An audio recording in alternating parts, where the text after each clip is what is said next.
And these are just a few of those taking that allegation originally and just blowing it up to whatever. You see this one up here, top left. It's some pack or something. I don't know exactly what they do. It doesn't really concern me, but they've got a big following. They say breaking from News Nation: the CIA Office of Security illegally leaked classified HIPAA information regarding whistleblower David Grusch and his treatment for PTSD to the Intercept. Senator Gillibrand, it's time for a church commission on the CIA. They are rogue. Nobody cares that is entirely fabricated. And it wasn't even part of the rumor. We were just talking about the intelligence community. So where they picked up the CIA Office of Security out of thin air, who knows? But they did.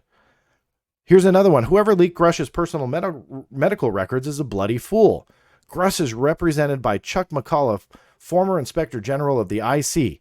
He's got the best legal counsel on his side.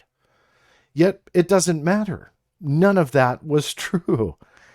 And the sitting congressman, Tim Burchett, tell me who illegally leaked Grusch's health records, and I will bust their ass. He was retweeting the hacker group Anonymous, which has millions and millions of followers. And that's what he's asking them to do.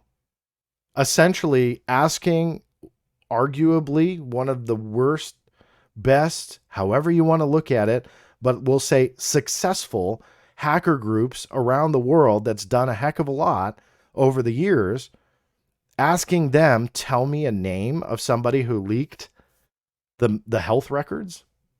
None of that is true. So like this, it's madness if you ask me, because all this stuff takes on a life of its own. And to prove that, it got even worse. Now, if you know anything about Ken Klippenstein, this is not anything out of the ordinary for him. He has posted stuff about newsletters and stuff over the years where you kind of have to read the whole thing to understand the context. August 10th, the day after his article drops at 2:33 p.m. I think that should be Pacific time if I'm correct with my screenshots, but there's a reason I'm pointing that out. 2:33, after 3 years, the Intercept has let me go. The next message 1 minute later, and do a newsletter occasionally, which you can subscribe to here, and a link to his subscription. Now, why am I laughing? Because some people were so offended that he quote unquote lied about being fired. Well, why I laugh is because somebody had sent me this privately and I knew, just click on the post, and you click on it and it completes the sentence for you. Here's the screenshot. But so many people fell for it. But it gets worse.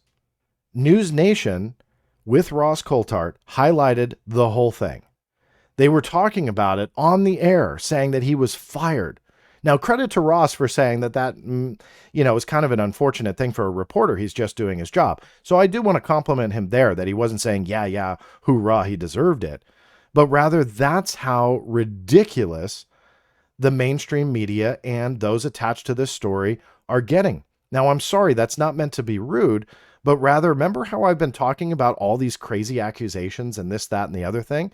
This is why it matters, because all of a sudden that little tiny seed of something is planted, and what sprouts is this giant forest of crap being reported on mainstream news, having full 10-minute segments about Klippenstein losing his job when that was never even a rumor. All they had to do was click on it. Now, I'm not blaming Ross. I'm not blaming Elizabeth Vargas, who you see pictured there. But rather, I'm guessing it was one of their producers going, hey, guys, guess what? Klippenstein got canned for that. And probably got excited, but nobody fact-checked it. Nobody. And yet they ran with it. That's the danger. Why do you think I do these videos? It's to highlight the domino effect of how ridiculous accusations can snowball into something that it's not. And that's damaging, not only to the conversation, but guess what? To David Grusch himself. That if he's telling the truth, for crying out loud, give him some respect. Stay truthful with these accusations. If there's reprisal going on, here's an idea. Just prove it. That's it. Don't just start accusing on mainstream media and throwing allegations out there, because that doesn't make him look good. He's the root of this story, right? We all know that. His claims right now hinge on him. So if those circling him are starting to go out there and just throw out whatever accusation, let's do a church committee based on the CIA leaking these medical records. That's ridiculous, because again, not based on anything. And yet it gets traction. So that's why I think that these are important videos for me to do, to try and help make sense, but also point out why this is dangerous. And being a critic of David Grusch's claims, why it's hurtful to him. I'm here to defend him right now, saying this is stupid. It's gotten dumb. These accusations are not helpful to anybody, especially him. So if there's reprisal going on, let him and his very powerful attorney deal with that. Don't mess it up by making these stupid allegations against the CIA, or encourage politicians to get to the point to encourage hacker groups to get involved and find out names that did something that never happened. Has anybody ever thought how dangerous this is becoming? And it seems like that answer is absolutely no. And that's what's bad.